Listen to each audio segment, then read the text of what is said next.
Primeiro, começar com boa noite, né? Somos pessoas educadas. Queria dizer boa noite para vocês, agradecer a presença de cada um de vocês aqui para falar um pouquinho desse tópico. Sei que uma segunda-feira à noite não é bem o momento que a gente quer ter papo filosófico, mas é sempre bom a gente começar a conversar sobre a nossa atuação no mundo, né? E queria começar falando da missão da Pretux, né? A nossa missão é potencializar a inserção de pessoas pretas no mercado de trabalho e também diversificar esses times, conseguir conquistar os espaços de liderança que a gente merece, né? Que a gente precisa para a gente realmente conseguir fazer mudança no mercado.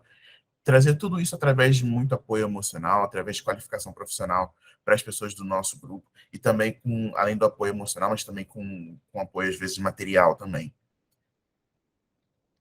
E o tema da nossa conversa hoje a gente vai falar um pouquinho sobre tecnologia, sobre ética, sobre o papel do design nisso e o que acontece na exploração, né?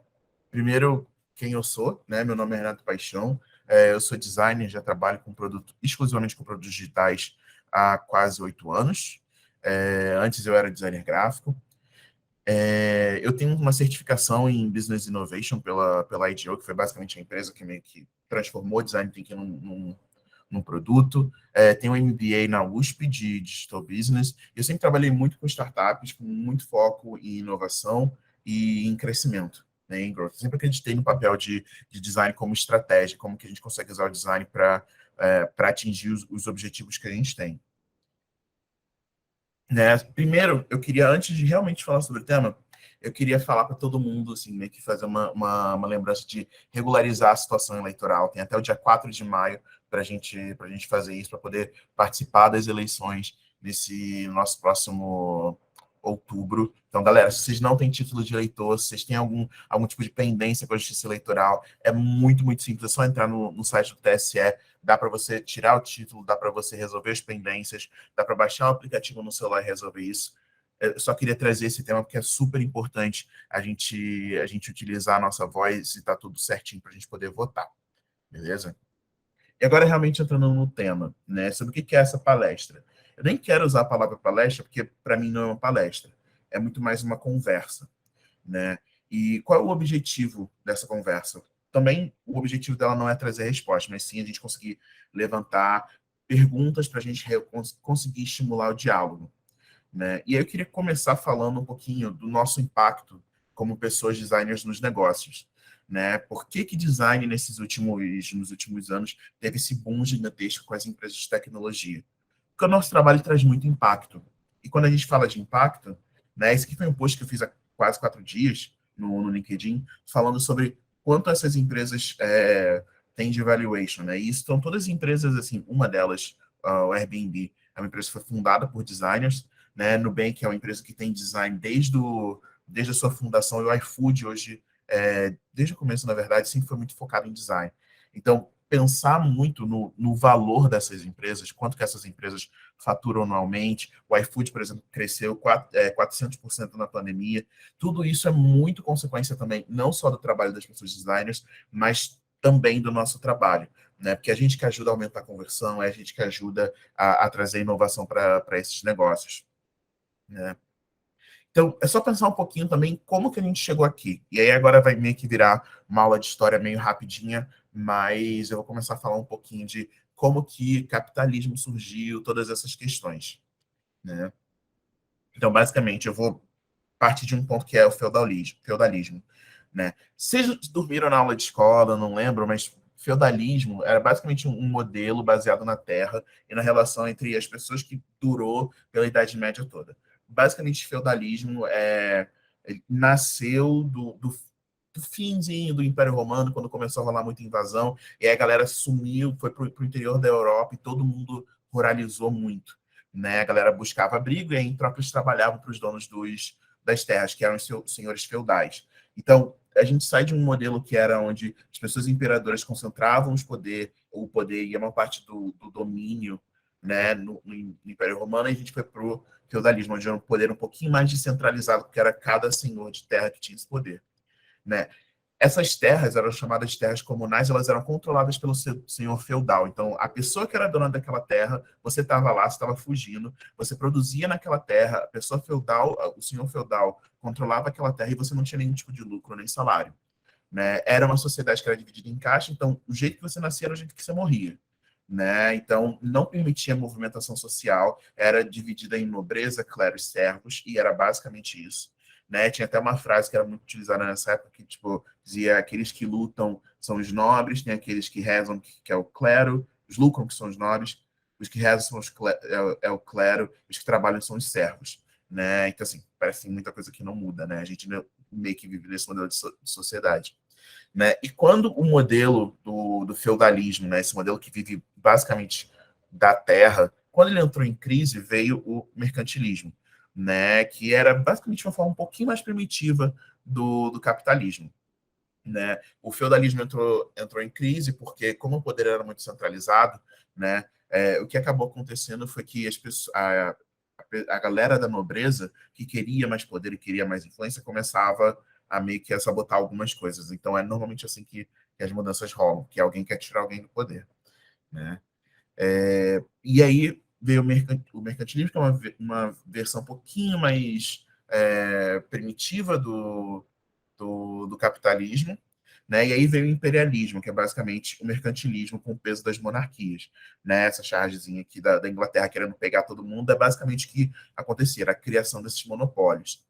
E aí chegou toda a parte, né, quando a gente começa a falar um pouquinho do mercantilismo e de toda a diferença que isso trouxe para a forma que a gente aborda não só o trabalho, mas também a relação com o campo, a relação com as monarquias, as relações de poder que existem, né? O que aconteceu foi, novamente, a sociedade acabou mudando por mudanças sociais, e aí chegou o absolutismo, que é quando o rei contém todo o poder.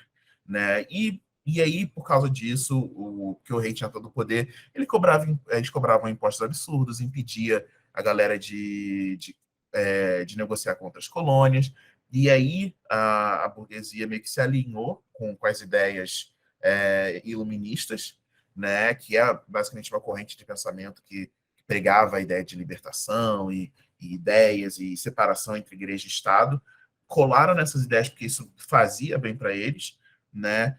Só que assim, eles falavam de liberdade, sei lá o quê, mas era a mesma galera que estava estuprando metade da África, escravizando todo mundo, né? Eles diziam que as pessoas pretas não tinha problema em escravizar pessoas pretas, porque as pessoas pretas eram seres inferiores. Né? Enfim, homens brancos sendo homens brancos. Depois disso, o que aconteceu? Rolou a Revolução Industrial. Né? A Revolução Industrial trouxe acúmulo de capital, mais bens disponíveis, mais bens sendo comercializados, maior possibilidade para lucro. Então, você tinha mais valor circulando, você tinha mais pessoas trabalhando, mais gente trabalhando, mais gente podendo comprar. Né? Então, a gente teve a primeira revolução social, a primeira revolução industrial, que trouxe a mecanização, trouxe o uso do vapor, da indústria têxtil, da locomotiva. A segunda trouxe a produção em massa, o uso da energia elétrica e trouxe as ideias, trouxe as linhas de montagem. E a terceira trouxe computador, automação e eletrônicos. E agora a gente está meio que vivendo a quarta, que é o dia de hoje, que é basicamente a internet das coisas, descentralização e redes. Né? Beleza, o que eu dei esse contextinho? Para a gente falar um pouquinho do que é o capitalismo e como isso influencia o nosso dia a dia. O capitalismo é basicamente baseado no lucro e na exploração. Né? O foco total na acumulação de capital e de riquezas. E para o capitalismo funcionar, ele é baseado na exploração de três principais pilares. É a exploração do capital por meio de investimentos, é a exploração de recursos naturais e a exploração da força de trabalho. O capitalismo é basicamente foda-se você, foda-se o mundo, o importante é a gente destruir tudo para conseguir dinheiro. Né? E por meio do primeiro pilar, né, que é o de investimento, a gente conseguiu uma globalização muito mais agilizada, diferente do que a gente tinha no começo, que eram as navegações e tal. Né? Então, a gente tem um mundo que é muito mais globalizado, com muito mais tecnologia, muito mais troca, disrupção que começou a acontecer de cada vez mais rápido com o advento de novas tecnologias. E dado esse cenário, né, onde a gente tem um mundo onde existe existe essa mentalidade de se explorar todo mundo e você buscar o lucro acima de tudo. Onde que o design entra nisso, né? Pensar também que o design, né, isso é uma discussão que tem sido tida há bastante tempo, né, entender que o design foi muito criado, né, assim, a ideia do design universal, a ideia do que é belo, do que funciona, do que é certo, né, acaba sendo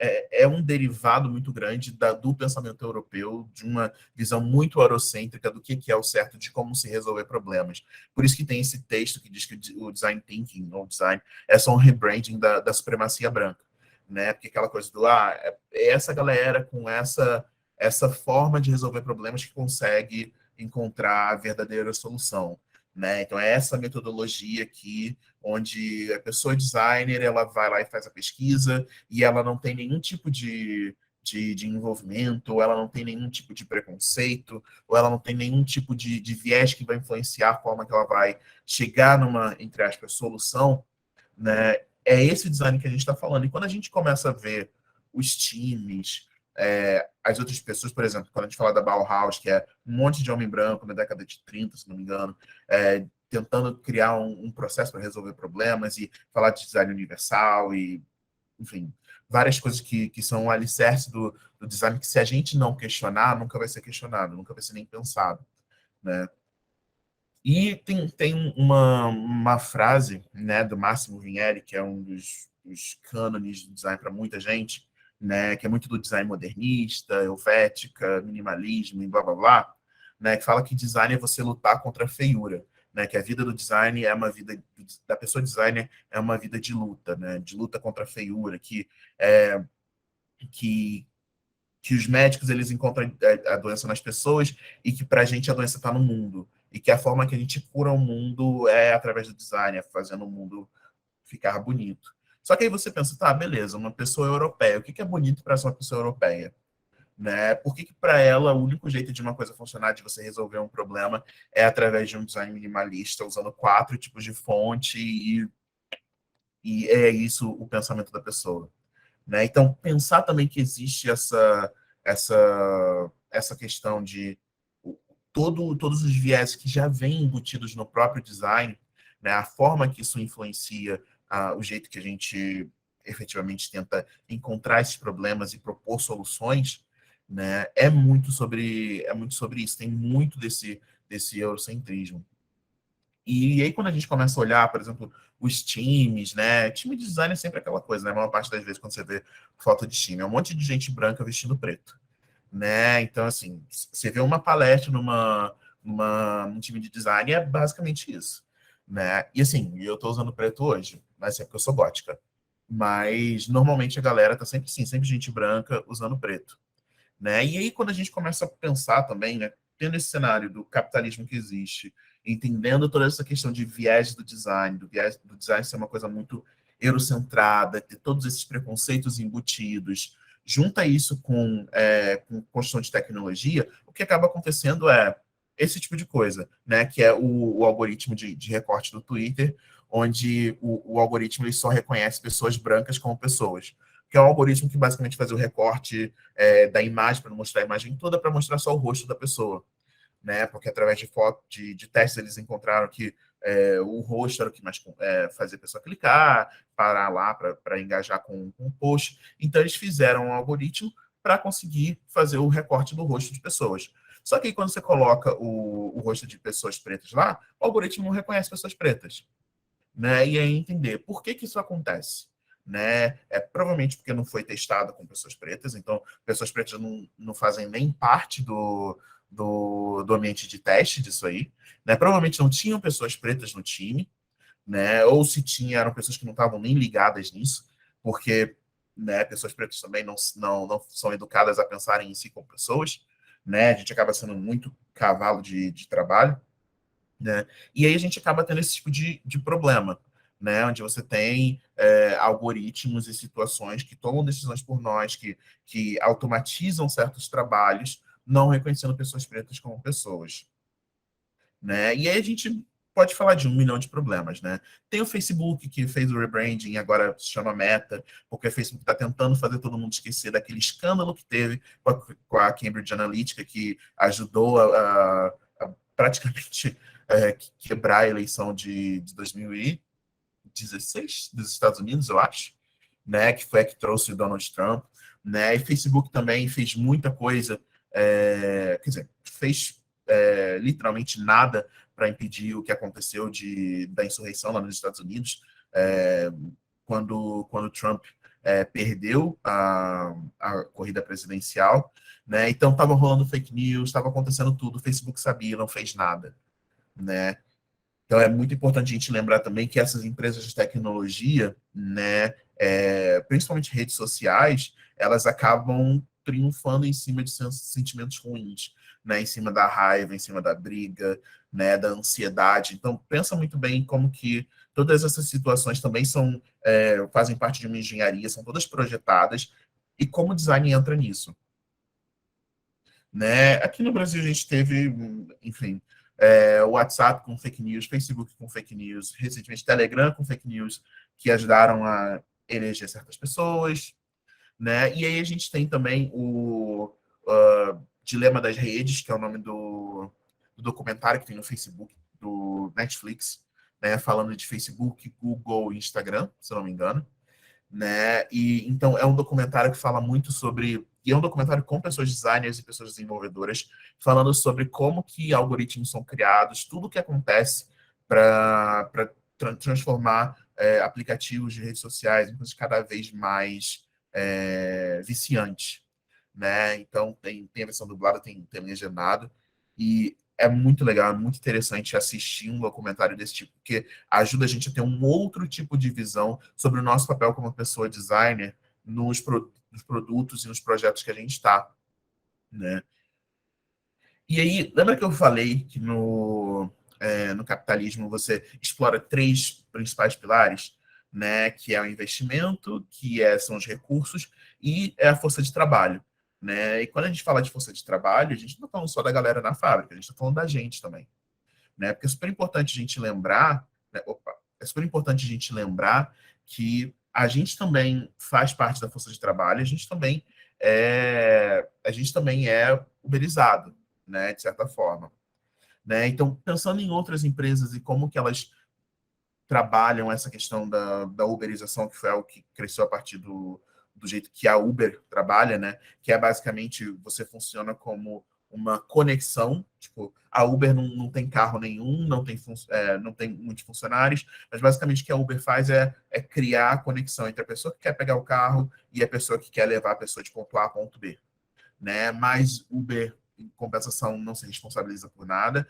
A pessoa motorista, ela não tem uma vinculação trabalhista, não tem nenhum tipo de vínculo trabalhista com Uber. Então, por exemplo, se ela tá dirigindo, tá fazendo Uber e o carro dela é assaltado, ela perdeu o carro, Uber não tem nada a ver com isso. Se ela tá dirigindo e ela sofreu um acidente, Uber também não tem nada a ver com isso, né? E se ela foi assaltada, levou um tiro, qualquer coisa que acontecer, se uma pessoa perdeu alguma coisa lá dentro, Uber não tem nada a ver com isso. Uber foca muito mais na experiência da pessoa usuária do que na experiência da pessoa motorista, né? Inclusive, que essa é uma coisa que eu faço muito, né? Conversar com pessoas motoristas de Uber para entender como que funciona o dia a dia dessas pessoas, né? Então tem até uma coisa que o Uber meio que tenta vender como uma coisa positiva, assim, a gente não quer que as pessoas trabalhem demais, Uber 99, todo esse pessoal. A gente não quer que as pessoas trabalhem demais, então a gente tem uma limitação, a pessoa só pode dirigir por 12 horas por dia. Esse é o máximo. Imagina só, você dirige 12 horas por dia. E não é 12 horas do momento que você sai de casa até o momento que você chega em casa. É 12 horas rodando. Então, se você do meio-dia até 1 hora da tarde, você só fez uma corrida de 15 minutos, só vai contar 15 minutos. Aquele período entre corridas não conta. Então, a pessoa ela nunca trabalha só 12 horas. Ela sempre trabalha muito além. E o que isso acontece? O que acaba acontecendo? Né? Acontece o que aconteceu na semana passada, se não me engano, né? Que aconteceu com o 99, que teve o motorista do carro, e aí tinha o cara que era ex-BBB, não estava usando cinto, rolou um acidente, e o cara teve traumatismo craniano, né? E uma das coisas que o motorista falou, ele falou, eu acho que eu dei uma cochilada, porque eu estava trabalhando o dia inteiro, Então, olha só o peso que isso tem, né? Essa coisa de você estar ali e sempre falando para a pessoa trabalhar mais, você dar essa meta para a pessoa conseguir ter uma vida mínima, né? Porque, imagina, gente, com a gasolina a quase R$ 7, nem sei quanto está a gasolina, porque eu não dirijo, mas a gasolina é extremamente cara e impactando não só o quanto as pessoas, motoristas, gastam no seu dia a dia, mas também o preço de qualquer coisa, né? Porque o Brasil é um país de rodovia, então tudo que passa por rodovia vai ser influenciado pelo preço da gasolina, né? Então a gente pensa numa pessoa que tem que trabalhar horas por dia e infelizmente acabou acontecendo um acidente, né? E a gente pensa também na Amazon, que, sim, a Amazon, né, meio que destruiu as livrarias de bairro, né? Então assim, todo mundo compra na Amazon, eu compro na Amazon, né? Então assim, a gente entende que no capitalismo não existe isenção, né? Mas uma das coisas que a Amazon faz por exemplo, tem enquanto o Jeff Bezos está tentando ir para o espaço, né? Quer ir para o espaço porque ele é bilionário e sei lá o quê, né? Enquanto isso acontece, tipo, você tem pessoas que trabalhavam na Amazon, tipo, tem a história dessa pessoa que ela quebrou o pé dela trabalhando no galpão da Amazon, caiu uma entrega, e aí a pessoa chefe dela disse para ela tomar um ibuprofeno, tipo um Dorflex, e terminar o dia de trabalho. Tipo, quebrou o pé, pô, que pena. Toma aqui ibuprofeno e continua embalando de bagulho aí, né? E a Amazon nos Estados Unidos não tem nenhum tipo de. Eles conseguiram fazer agora em um estado, mas eles não têm sindicato, não tem nada disso, né? E sindicatos e coisas desse tipo estão aí para proteger a gente. E é importante a gente lembrar, que nem eu falei antes, que a gente também está sendo uberizado, né? Porque a gente passou por uma coisinha em 2017 que se chama modernização trabalhista, né? Que eles ficam falando que foi basicamente que reformularam as leis trabalhistas, ferrando com as pessoas trabalhadoras realmente, porque é total a questão da exploração, né? Então, assim, é por isso que a gente vê que a reforma trabalhista tirou o direito de muita gente, né? Por isso que hoje em dia a gente tem um monte de empresa querendo contratar pessoas designers como PJ, né? Querem que você trabalhe como PJ, mas também querem que você atue como CLT. Então você tem que trabalhar do horário X ao trabalho Y, ao horário Y, né? E aí você trabalha sem nenhum vínculo. Ou seja, é você que tem que arcar com plano de saúde e todo o resto, né? Então, assim, lembrar que existe isso também. Quando eles chegam e falam que a modernização e a reforma trabalhista traz a possibilidade de você se ver como um empresário, que é o que eles vendem também no iFood, né? Falam que as pessoas empregadoras são empresárias, são suas próprias chefes, né? Assim, tudo bem, a pessoa pode até ser sua própria chefe, mas ela tá ganhando um dinheiro mínimo para ela conseguir viver?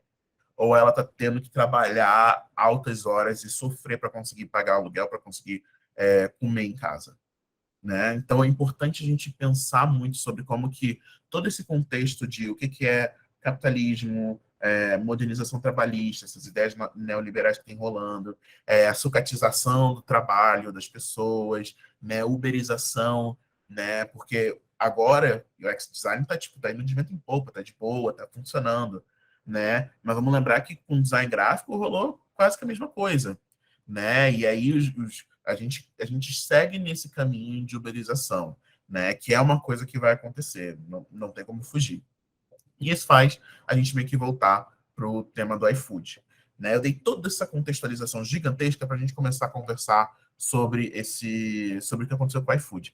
Que basicamente, o que aconteceu? Semana passada, né, a agência pública soltou uma uma reportagem falando sobre o iFood, né? E o título da reportagem é A Máquina Oculta de Propaganda do iFood, que basicamente o que aconteceu? O iFood criou um gabinete do ódio para tentar matar a ideia de lutas, de busca por condições melhores de trabalho, condições dignas, né? Não melhores, condições dignas de trabalho, né? E entre as pessoas entregadoras. Então, basicamente, o que aconteceu?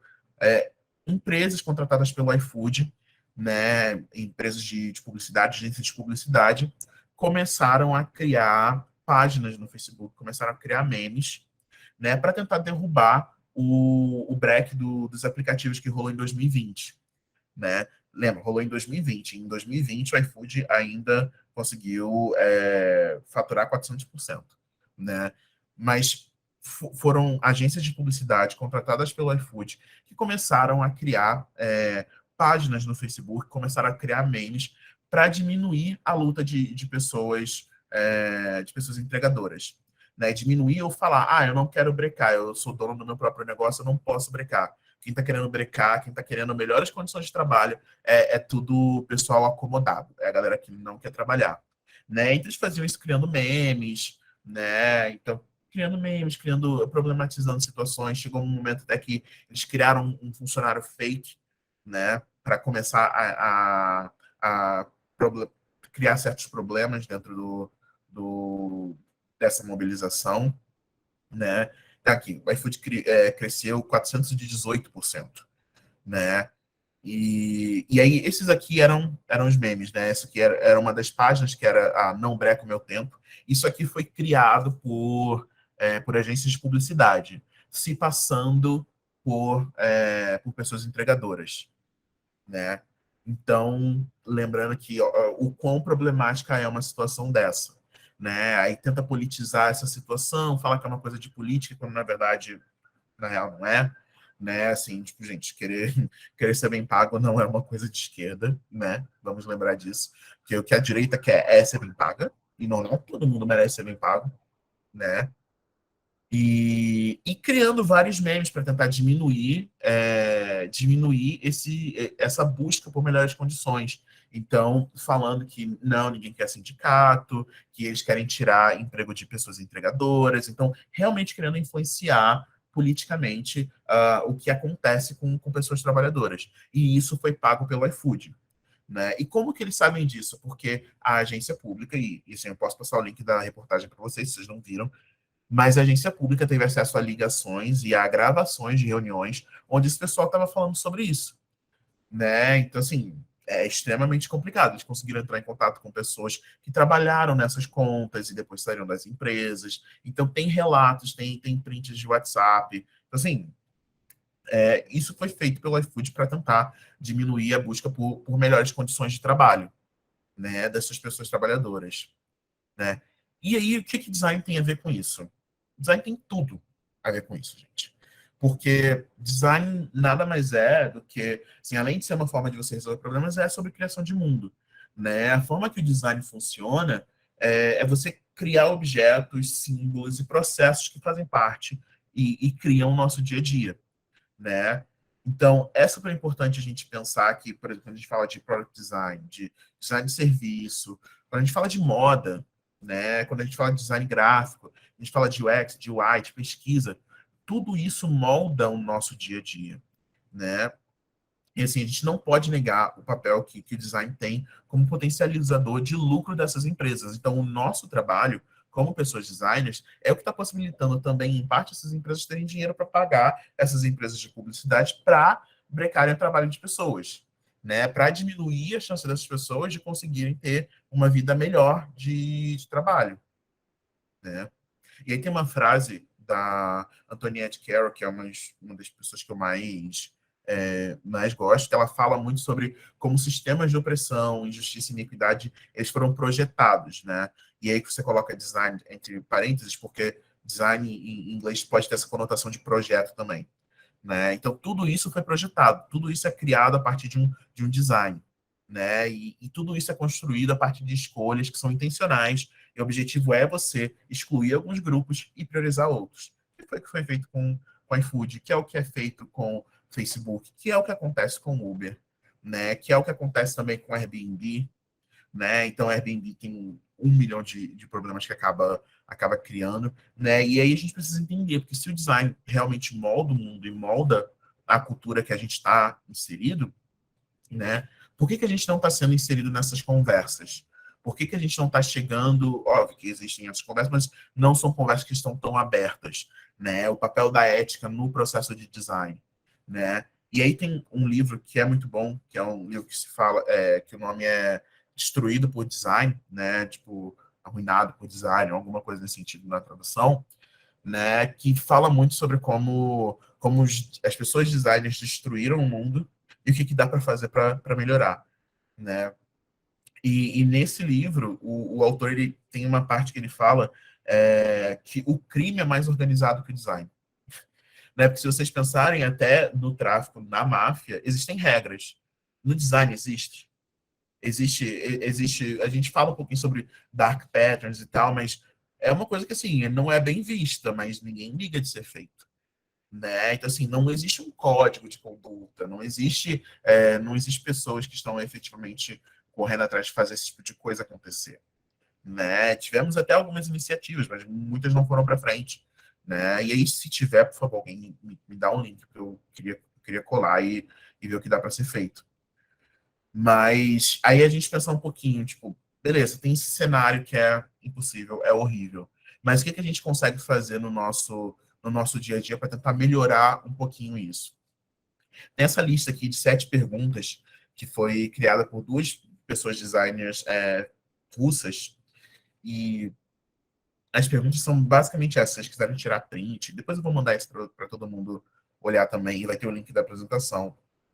Mas é você se perguntar se o design que você cria, ele muda a maneira que as pessoas interagem, muda para melhor, né? Ou muda para pior. Ele piora a forma que as pessoas interagem, né? Ele faz as pessoas brigarem mais, tretarem no Twitter, no Instagram, onde quer que seja, né? Esse design tem como objetivo manter as pessoas perdendo tempo, scrollando no Instagram até bater o relógio, a pessoa fala assim, meu Deus, preciso dormir, porque eu tenho que acordar às 5 da manhã amanhã, né? A terceira pergunta pergunta se o design que a gente cria, se ele facilita o acesso a itens que são socialmente inaceitáveis ou que são ilegais, né? E isso possibilita que a gente tenha acesso mais fácil a coisas que a gente não deveria ter, né? Esse design, né? Se a gente ficaria confortável desse design sendo usado na gente, a gente se sentiria confortável da gente ser uma pessoa entregadora do iFood.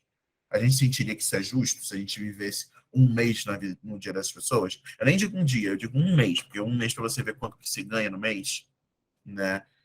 Perguntar também se o design que a gente cria, se ele usa engano, manipulação ou algum tipo de ameaça, coerção e direciona a pessoa àquela venda muito, muito predatória, né? Se faz uso de técnicas desonestas para fazer a pessoa tomar uma ação que ela, na verdade, não quer, né? Esse design ele traz algum preconceito incorporado de gênero, de política, com relação à religião de outras pessoas, e também entender se esse design protege a privacidade das pessoas usuárias e dá o controle sobre essas configurações, né? Porque isso é algo que privacidade hoje em dia, dados são mais valiosos que petróleo, né? Então tem essas 7 perguntinhas que podem ser feitas, mas eu acredito também que é sobre o que a gente pode fazer, né?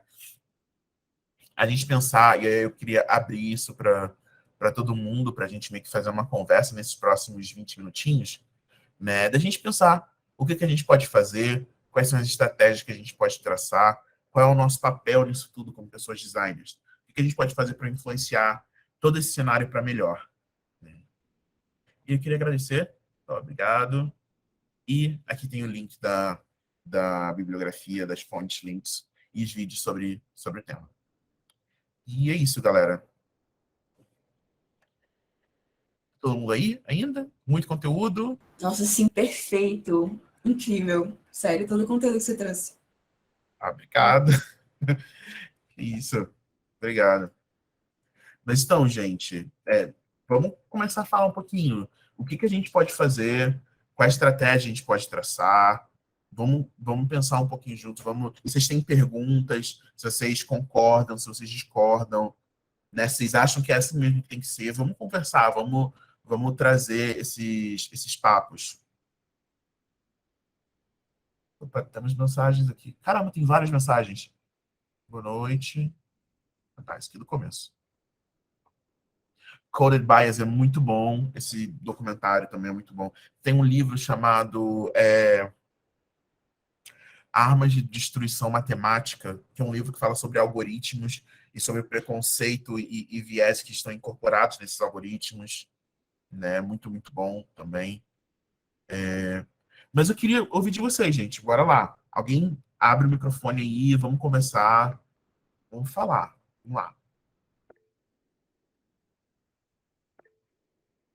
Jéssica levantou a mão. Diga, Jéssica. Jéssica estava tretando com Jéssica outro dia no Twitter. Sim, oi gente, tudo bem?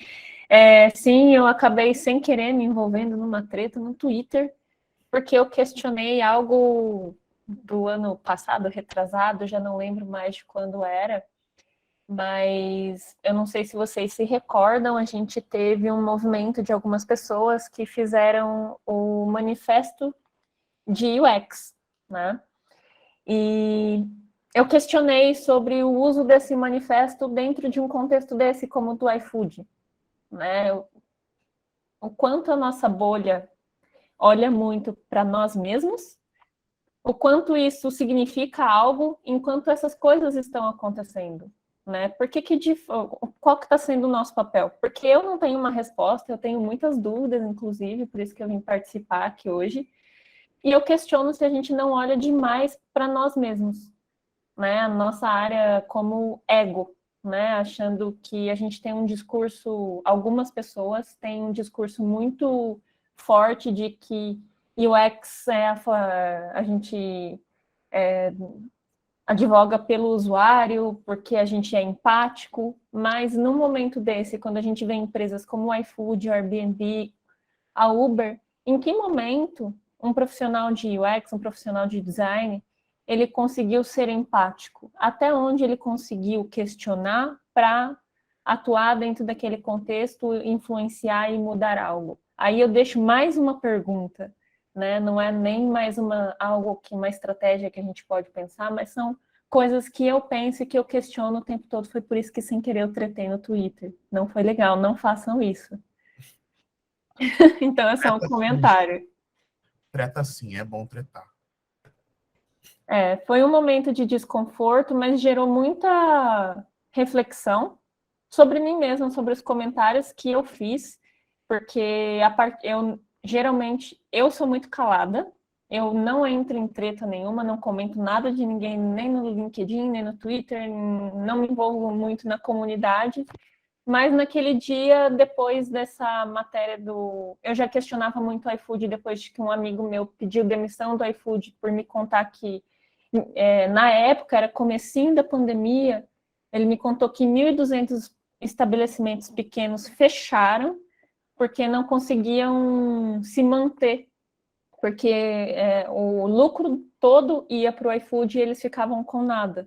E ele pediu demissão porque ele não sabia mais lidar com aquele contexto. Então, eu já era muito contra o iFood, e quando eu vi a matéria da agência pública, tudo isso aflorou em mim, e eu fiquei com muita raiva, né? Então, aconteceu esse momento, e a partir do momento que eu questionei o manifesto de UX, eu questionei também uma pessoa que me respondeu, eu decidi deixar meu posicionamento firme, e falei, olha, eu não concordo, foi egocêntrico sim, foi elitista sim, infelizmente, não queria atacar de alguma forma, mas eu não concordo e espero não ser cancelada por conta disso.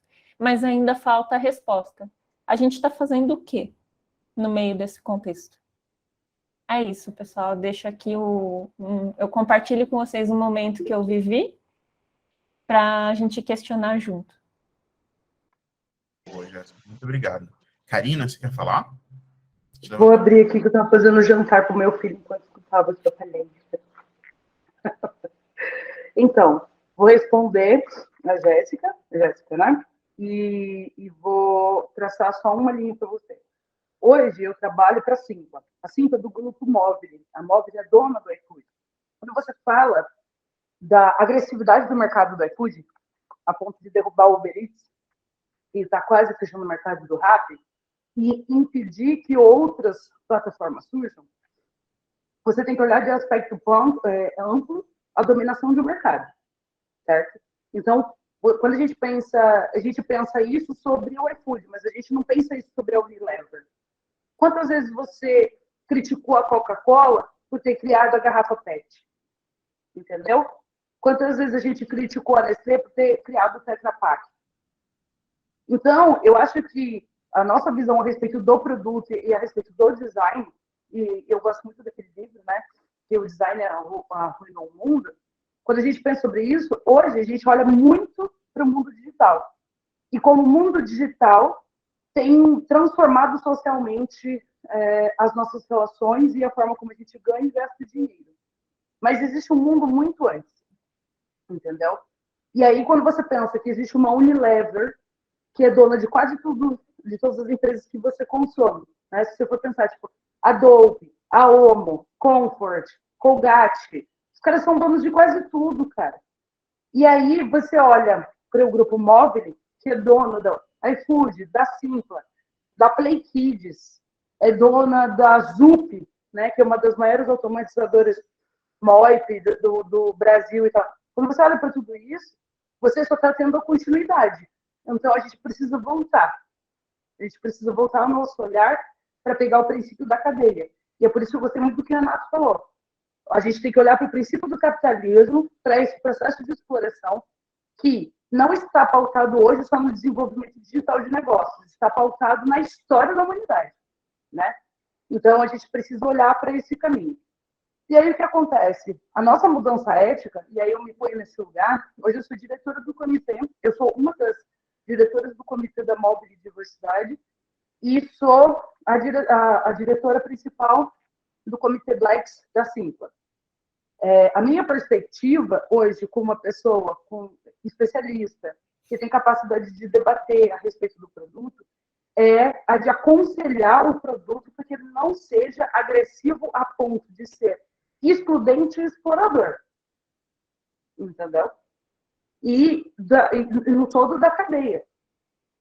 Do cara que trabalha ao cara que consome, do produtor, do artista, do criador, de todas essas pessoas. E como é que a gente faz isso? Com responsabilidade. Porque as pessoas, majoritariamente nas empresas, principalmente os designers, eles não se levantam contra o que é proposto, por exemplo, um planejamento estratégico agressivo. E a gente tem que, por exemplo, falar, olha, uma empresa como o iFood, que quis dobrar de tamanho em 2 anos e explorou o máximo possível a experiência do seu usuário, entendeu? Em cima do trabalho de diversos designers. E que conseguiu fazer isso. E que conseguiu agregar o máximo de startups que estavam tentando fazer aquilo. Esses designers, eles não aconselharam, eles não falaram, eles não se negaram, eles não propuseram, eles não ampliaram uma ideia de que não é necessário você destruir toda uma cadeia, sabe? Então, eu acho que a responsabilidade, nesse sentido, é como a gente também se põe no mercado como designer. Porque tem gente que se dispõe a entrar nesse mercado para operar de forma agressiva. E tem gente que não. Então, para que grupo a gente vai direcionar esse trabalho? Eu acho que, obviamente, aqui a gente está querendo criar um campo ético, não só racial, mas humano, e a gente precisa criar esse vínculo do nosso trabalho com a valorização do indivíduo no sentido da sua humanidade. Porque senão a gente vai ver todo mundo como usuário, independente de qual viés a gente utilizar, e vai continuar tendo uma cadeia de valor explorado focado em estratégias extremamente agressivas. Jéssica, você quer falar? Stefano, eu sei que você levantou a mão antes, querida, mas como foi uma resposta, Jéssica, acho que faz sentido deixá-la fazer essa resposta primeiro. Beleza?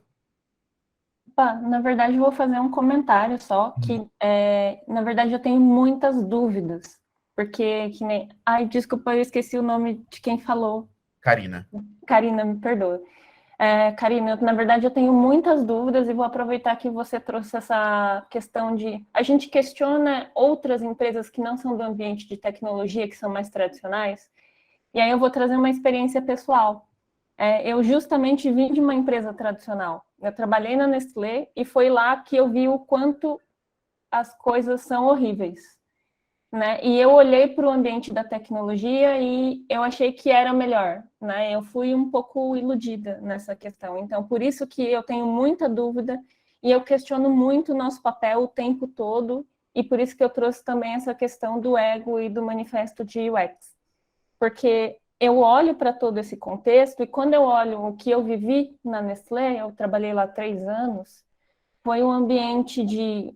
eu participei de planejamento estratégico, eu via o quanto comprar o máximo de empresas possíveis, demitir pessoas mais velhas na empresa e contratar pessoas mais novas e expandir o máximo possível vendendo o quanto puder. E quando eu decidi sair porque eu não aguentava mais viver aquilo, porque eu me questionava como profissional, eu decidi trabalhar com tecnologia e eu encontrei um cenário semelhante, né? Então, eu questiono muito o nosso papel, até onde a gente consegue atuar e até onde a gente consegue espaço, porque não é toda empresa que vê o papel do design como algo estratégico e que dá esse espaço para que a gente consiga aconselhar, que a gente consiga, pelo menos, mostrar que aquilo talvez não seja o melhor caminho. Então, eu trago mais as minhas dúvidas e considero, assim, com todo carinho, tudo que você trouxe, porque é algo que eu fico muito sensível. Eu preciso muito aprender a lidar com isso. Por isso que eu tretei no Twitter e não recomendo para ninguém. É isso, pessoal. Obrigado, Jéssica. Eu acho que, só meio que trazendo um outro ponto também, é que mesmo que sejam espaços onde as pessoas podem trazer, onde é dito que você pode trazer pontuações sobre, não só sobre a ética, mas também o impacto social das coisas que são feitas, muitas vezes é necessário a gente lembrar que, além de não existir isenção no capitalismo, né? Porque tudo é feito a partir da exploração, seja de pessoas, do meio ambiente, seja lá do que é feito, né? Tudo é feito a partir de exploração, né? E eu fico tentando imaginar o cenário de uma pessoa designer que está numa reunião dessas, como que ela vai chegar e trazer esse ponto, né? Será que ela vai realmente ser bem vista? Se ela vai ser bem-vinda? Esse ponto vai ser levado em consideração? Né? Então, acho que tem várias camadas que dá para a gente dissecar e talvez virar temas de outras conversas. Stefano, você quer falar? Sim, sim. Eu primeiro agradecer, Renato, porque esse tema é muito bom. Eu acho que é sempre um convite para reflexão, né? Que a gente vive nesse sistema. Eu não me vejo, por exemplo, com capacidade para combatê-lo. Eu preciso simplesmente entender como eu consigo, de forma menos violenta, conviver, sabe? Porque é maior do que, sei lá, qualquer existência, assim. Infelizmente. Hoje, pensando em produtos digitais e aí uma visão dentro de design, eu vejo que o design ele tem o poder de ser o herói como ser o vilão, né? Então depende muito da nossa perspectiva quanto ao objetivo do produto. Dá um exemplo prático. Eu trabalho numa fintech, mercado. Eu posso propor, dentro das minhas soluções, algo que vai facilitar a usabilidade.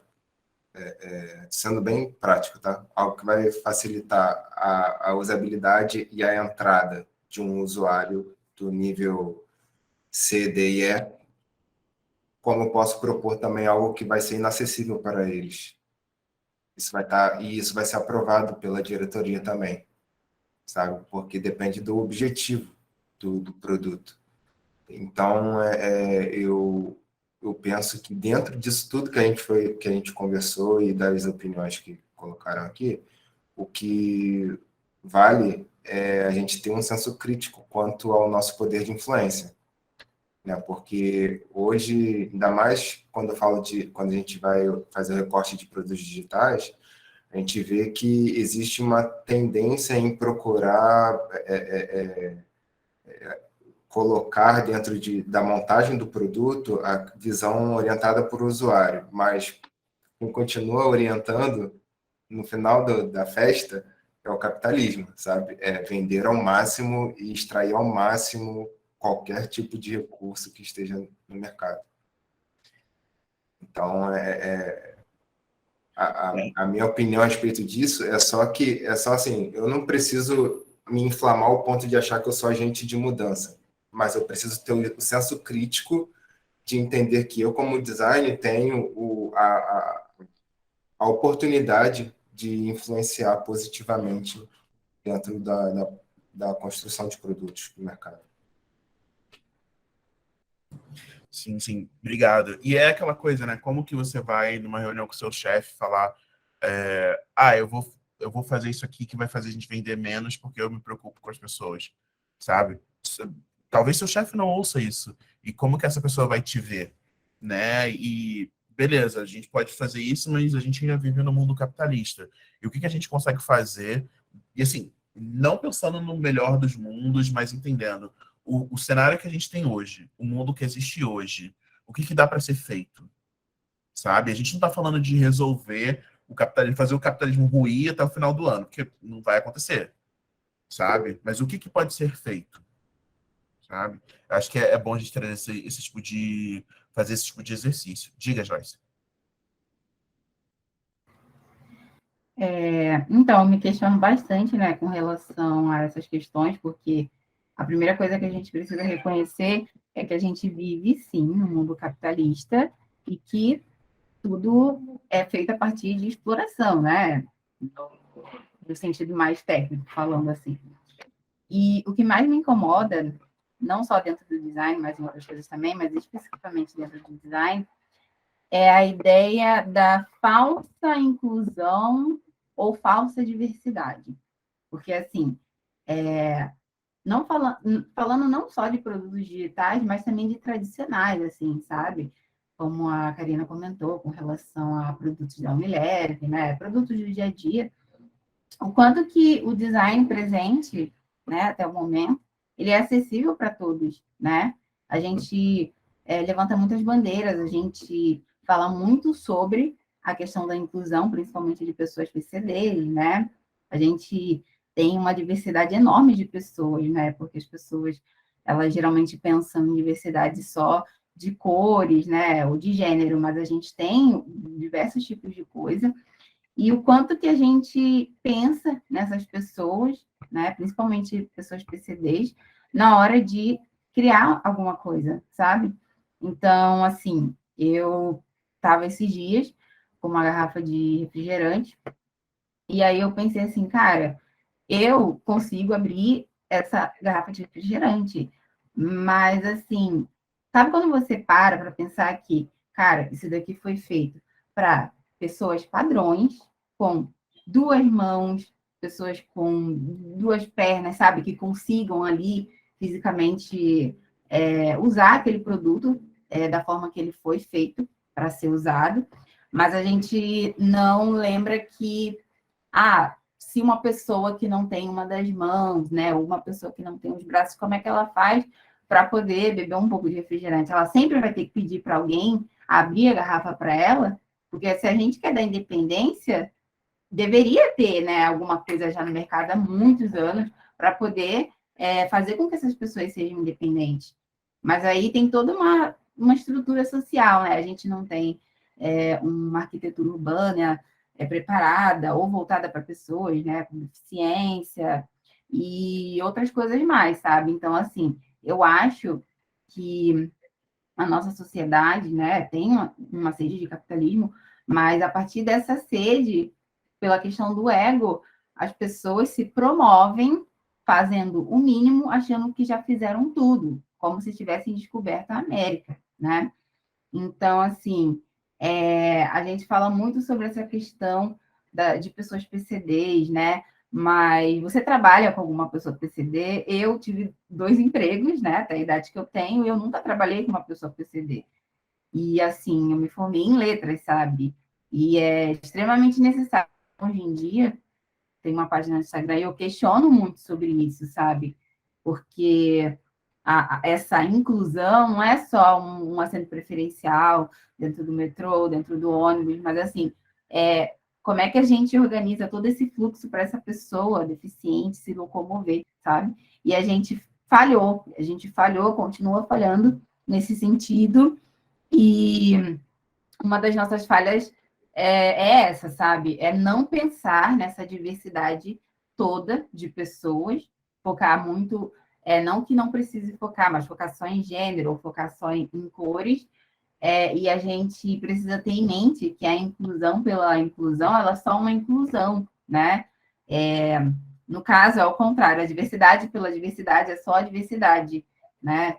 Se não existir a inclusão de fato ali, eu acho que a gente precisa voltar algumas casinhas e rever várias coisas. Muito obrigado, Joyce. Muito obrigado. Na verdade, amei seu comentário. Rayalisson, é para você agora? E aí, Renato, boa noite a todos. Quero compartilhar com vocês uma frustração que eu tive com o iFood. Seria, no caso, uma amiga minha, que é mais de idade, ela tem um negócio dela, uma lanchonete, ela colocou no iFood isso em novembro. No momento do cadastro dela, teve algum erro nos dados bancários dela, que ela não conseguiu receber os pagamentos dos pedidos dela. Nisso, ela, quando percebeu que não estava entrando dinheiro dela, entrou em contato com o rapaz que fez o cadastro dela, só que ele não deu suporte para ela, e ela tentou fazer a alteração bancária e não conseguiu, a ponto de, no dia 24/2, eu entrei no aplicativo dela e fiz a alteração dos dados bancários como solicitado, mandei a foto dela segurando o documento, a foto do verso do documento, e no dia 12/3, 16 dias depois, que eles dão prazo de 5 dias para fazer a troca dos dados bancários, eles não fizeram a troca, dizendo que não conseguiram validar os dados de segurança. E nisso, digamos, tem uns 6 chamados já feitos e não tem nenhuma linha direta para entrar em contato do fornecedor com um aplicativo para fazer essa troca. E ela está até hoje nesse impasse e me esperando, na verdade, até para entrar com um processo no iFood, porque a gente não está conseguindo receber o pagamento dela. Desde então, ela fechou a loja no aplicativo e não está fazendo mais despachando pedidos, porque não está recebendo nada desde o ano passado. Eu achei assim uma falta de muita consideração com ela sendo um cliente do iFood. Nenhuma preocupação de um atendente de perguntar por que ela não está conseguindo, de mandar um e-mail para ela, porque o dinheiro dela está lá preso e ela não está recebendo o repasse dela. Sim. Não, puta falha de processo, né? Complicado. Gente, é sempre... Opa, desculpa. Continua, querido. É muito difícil isso, essa situação, até sabendo a situação dela. E eu, como entendo tecnologia, estou fazendo processo de migração para o Wix, aí segui o passo a passo do que está dizendo lá, no processo de troca de dados bancários, e o iFood não está correspondendo com a expectativa do cliente. Eu me senti frustrado nessa experiência que eu tive. Se eu fosse um fornecedor, eu não iria mais vender para o iFood, no iFood. Uhum. Jackson, você levantou a mão? Opa, fala, galera. Cara, Desculpa. não, pode chamar qualquer. Meu pai me botou Jackson porque ele gostava do Michael Jackson, então pode chamar à vontade. Então, queria deixar uma contribuição aqui, mais uma provocação, né? Porque a gente viu alguns temas que foi levantado aqui, algumas pessoas falaram com bastante propriedade sobre alguns tópicos, sobre alguns pontos. Mas uma coisa que eu amei aqui e quero continuar que dê prosseguimento é que a gente está fazendo grandes provocações, mas se a gente não sair daqui com uma fagulha de alguma ideia do que a gente pode fazer, como foi proposto aqui, o que podemos fazer, foi maravilhoso, mas a gente não teve um plano de ação. Então, galera, é só uma provocação. Então, vamos pensar aí, eu não sei quanto tempo a gente ainda tem, o que a gente pode fazer para melhorar tudo isso que a gente já falou, alguns temas que a gente já levantou. Então, e aí? Vamos sair daqui com alguma coisa e, quem sabe, uma próxima reunião a gente debater em cima dessa uma coisa que a gente levantou aqui, porque isso é de grande importância, acredito, para cada um de nós. É mais isso, uma provocação mesmo que eu queria deixar para vocês. Eu acho uma ótima provocação, acho que é necessário. Eu só não sei se a gente consegue fazer com o tempo que a gente tem agora, porque a gente já meio que estourou 9 minutos do tempo. Mas eu super acho necessário fazer uma segunda reunião onde a gente possa pensar em outras formas da gente atuar de uma forma mais consciente, né? Porque é extremamente necessário, assim, não eu, no começo da apresentação, falei que a ideia não era trazer resposta, é realmente levantar para conversar, né? Porque é necessário a gente entender o nosso papel, não só nessa situação, entender como que a gente pode influenciar, mas também entender o que a gente consegue fazer. Tipo, eu como uma pessoa designer, eu vou começar a dizer não toda vez que o iFood tentar me contratar? Eu vou parar de usar o iFood? Pô, qual vai ser, o que que eu vou fazer, sabe? E mais importante do que eu vou fazer como pessoa é o que o coletivo vai fazer. Porque uma ação isolada não vai fazer diferença, sabe? A mudança ela acontece quando existe uma movimentação maior, né? Então, tipo, eu na minha casinha aqui na Bela Vista parar de consumir iFood, que diferença vai fazer os meus R$ 60 mensais para iFood, R$ 60 semanais, sabe? Eu acho que é necessário a gente pensar nesse cenário e também ser um pouquinho é, pensar um pouco também na realidade que a gente tem hoje, o que dá para ser feito, né? Não só com relação ao iFood, mas com relação ao mercado como um todo, sabe? Porque essa é uma coisa que a gente, na parte de mentorias, a gente sempre se preocupa muito. A gente já levantou algumas conversas sobre isso, de falar, beleza, a gente está colocando um monte de gente no mercado, todo mundo, tipo, entra na mentoria, consegue emprego, a galera tá entrando. Mas a gente está colocando essa galera pensante no mercado, tipo, a galera tá questionando, tá ciente do impacto do trabalho delas, da atuação delas, né? E aí vem a outra provocação também, que é as pessoas, por exemplo, a pessoa que está entrando, ela precisa estar consciente? Minha opinião é que sim, mas não sei, talvez tenha uma outra visão que eu não tenho, que eu não consegui abordar ainda, que eu não consegui pensar, né? Porque a pessoa está lá, ela precisa daquele emprego, se ela precisa do emprego para pagar o plano de saúde dela, eu vou chegar e falar assim, não trabalha no iFood. Como assim, gente? Sabe? É entender assim, não é uma resposta simples, não vai ser uma reunião de uma hora que vai resolver, mas eu acho que essa sua provocação faz super sentido, Jackson. Beleza, gente. Eu queria trazer um outro ponto. Deixa eu só pegar aqui. Eu vou mandar essa pesquisa aqui, um link. Aí o que eu quero que vocês façam é responder essa pesquisa, que é uma pesquisinha básica de satisfação. E aí a gente vai fazer um sorteio amanhã. Tipo, e quem respondeu a pesquisa vai ganhar um livro. A gente vai mandar um livro para casa da pessoa que vencer. Beleza? Mas tem que terminar a pesquisa de satisfação. Acho que são 5 perguntinhas só. É super, super tranquilo. Beleza, gente? Queria demais agradecer vocês pelo tempo de vocês, pela presença de vocês. E aqui também, ó, o link. Vou botar aqui o link da bibliografia. Aí nesse segundo link que eu mandei, tem 1 milhão de vídeos, 1 milhão, não 1 milhão, mas tipo, tem vários vídeos, tem vários textos. Vocês podem dar uma olhada que fala um pouquinho sobre isso. Tem o link da reportagem da agência pública, tem alguns vídeos de debate, tem alguns artigos de designers falando sobre a ética no processo de design. Tem artigo meu também. Então, assim, tem um monte de coisa lá. Beleza, pessoal?